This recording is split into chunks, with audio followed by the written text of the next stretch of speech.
Hello and welcome everyone to Science Era. In this video, we are going to discuss ethers from Organic Chemistry CHE 1502 module. I will be using 7th edition LG Weight by LG Weight.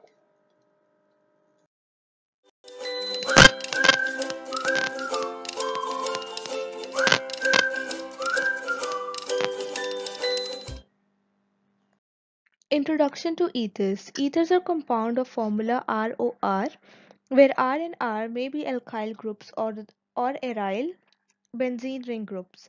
Like alcohols, ether are related to water with alkyl groups replacing the hydrogen atom. In an alcohol, one hydrogen atom of water is replaced by an alkyl group. In an ether, both hydrogens are replaced by alkyl groups. The two alkyl groups are the same in symmetrical ethers and different in unsymmetrical ethers. Ethers other than epoxides are relatively unreactive, however, and they are not frequently used as synthetic intermediate because they are stable with many types of reagent. Ethers are commonly used as solvent for organic reaction.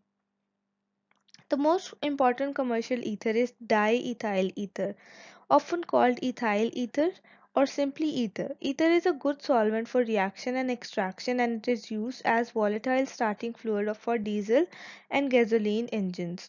Ether was used as a surgical anesthetic for over 100 years, but it is highly flammable and patients often vomited as they regain consciousness. Several compounds that are less flammable and more easily tolerated are now in use, including nitrous oxide and halogens. Physical properties of ether. Structure and polarity of ether. Like water, ether have a bent structure with sp3 hybrid oxygen atom giving a nearly tetrahedral bond angle. In water, the non-bonding electron compresses the hydrogen-oxygen-hydrogen bonds angle to 104.5 degrees. But in a typical ether, the bulk of alkyl group enlarges the bond angle. As shown in figure, the structure of dimethyl ether with a tetrahedral bond angle of 110. Although ethers lack the polar hydroxy group of alcohol, they are still strongly polar compound. The dipole moment of an ether is the vector sum of two polar carbon-oxygen bonds with a substantial contribution from two lone pairs of electrons. Boiling points of ether, hydrogen bonding. The boiling points of dimethyl ether and diethyl ethers are nearly 100 degrees Celsius lower than those of alcohols having similar molecular weight. This large differences results mostly from hydrogen bonding in alcohols. Pure ethers cannot engage in hydrogen bonding because they have no OH group. Ethers do have large dipole moment resulting in dipole-dipole attraction, but these attractions appear to have relatively little effect on their boiling points. Although pure ether have no hydroxy group to engage in hydrogen bonding, they can hydrogen bond with other compounds that do have OH or NH group. As shown in the figure, hydrogen bond requires both a hydrogen bond donor and hydrogen bond acceptor. The donor is the molecule with an OH or NH group. The acceptor is a molecule whose lone pair of electron forms a weak partial bond to the hydrogen atom provided by the donor. An ether molecule has the lone pair to form a hydrogen bonds with an alcohol or other hydrogen bond donors, but it cannot form hydrogen bond with another ether molecule. As a result, ether are much more volatile than alcohol having similar molecular weights. Nomenclature of ethers. We have been using the common nomenclature of ether, which is sometimes called the alkyl-alkyl ether system. The IUPAC system generally used with more complicated ethers is sometimes called alkoxy-alkane systems. Common names are almost always used for simple ethers. Let's look at common names. Common names of ether are formed by naming the two alkyl groups on oxygen and adding the word ether. Under the current system, the alkyl group should be named in alphabetical order, but many people still use the old system which named the group in order of increasing complexity. IUPAC name or alkoxy-alkane names. IUPAC name use more complex alkyl group as the root name and rest of the ether as an alkoxy group. For example, cyclohexyl methyl ether is named methoxy cyclohexane. This systematic nomenclature is often only clear way to name the complex ethers. Biomolecular condensation to form ether. In some cases, a protonated primary alcohol may be attacked by another molecule of the alcohol and undergo an SN2 displacement. The net reaction is a biomolecular dehydration to form an ether. For example, the attack by ethanol on a protonated molecule of ethanol gives diethyl ether. This biomolecular dehydration of alcohol is a type of condensation, a reaction that joins two or more molecules, often with loss of a small molecule such as water.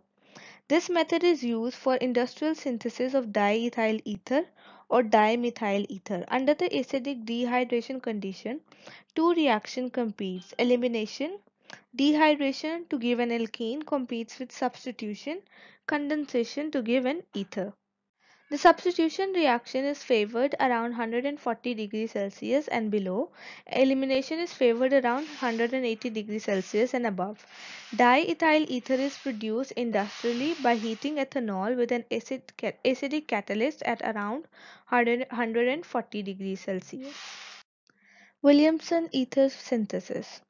The alkoxide ion is a strong nucleophile as well as powerful base. Unlike the alcohol itself, alkoxide ion reacts with primary alkyl halide and tosylates to form ethers.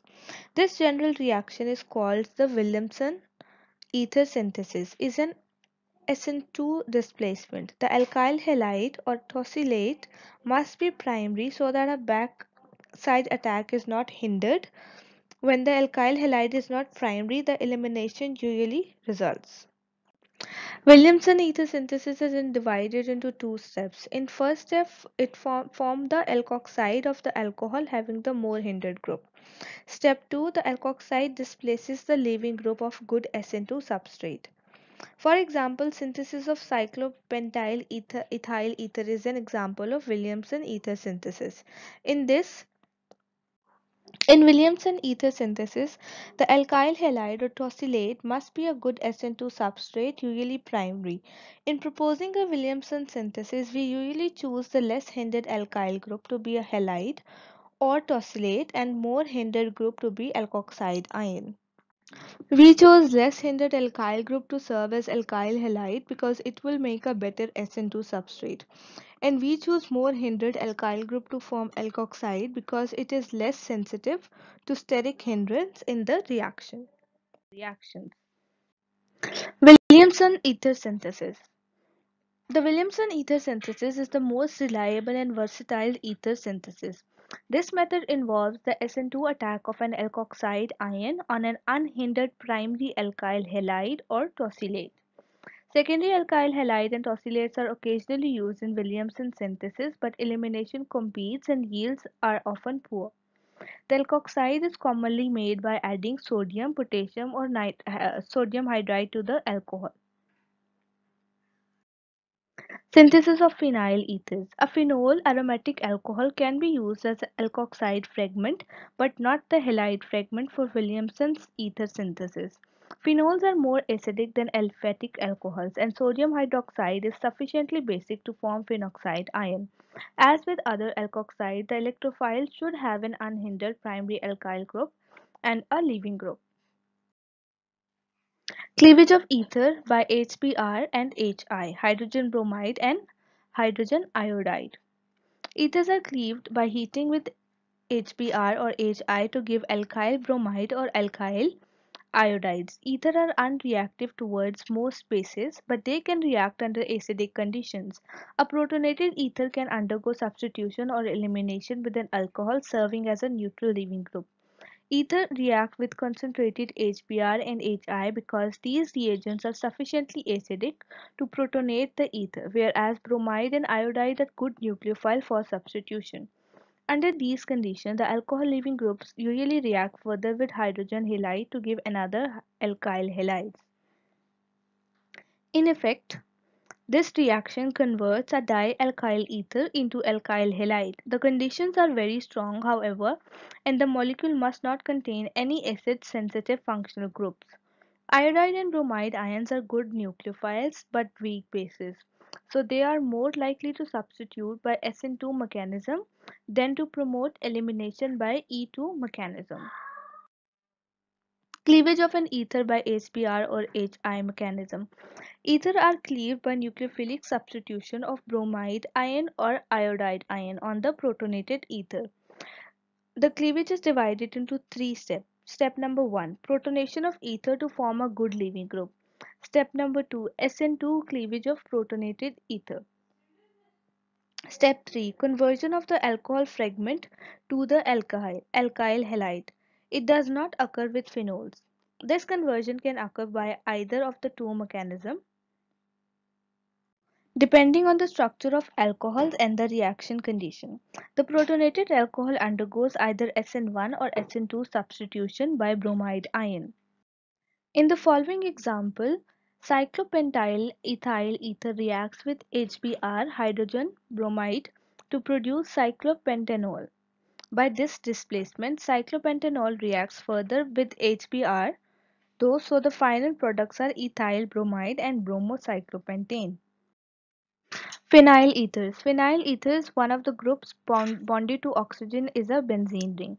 Reacts with HBr or HI to give alkyl halides and phenols. Phenols do not react further to give halides because the sp2 hybridized carbon atoms of phenol cannot undergo SN2 or SN1 reaction needed for the conversion of halide. Consider the following example and give detailed mechanism for the reaction. The above reaction is an example of a cleavage reaction of ether with HBr. In the first step, the oxygen atom becomes protonated by the HBr bond. The HBr bond breaks in the process to form an oxonium ion A. The bromide ion then acts as a strong nucleophile and reacts via SN2 reaction with A to form an alcohol and an alkyl halide. If we consider the positively charged O in A, then there are two possibilities of Br ion to attack, namely at primary carbon and secondary carbon. Since the primary carbon is less hindered compared to the secondary carbon for attack by chlorine ion, the SN2 process in process 1 is preferred and will lead to formation of product in the reaction. Thank you for watching. If you like my video, don't forget to subscribe for more.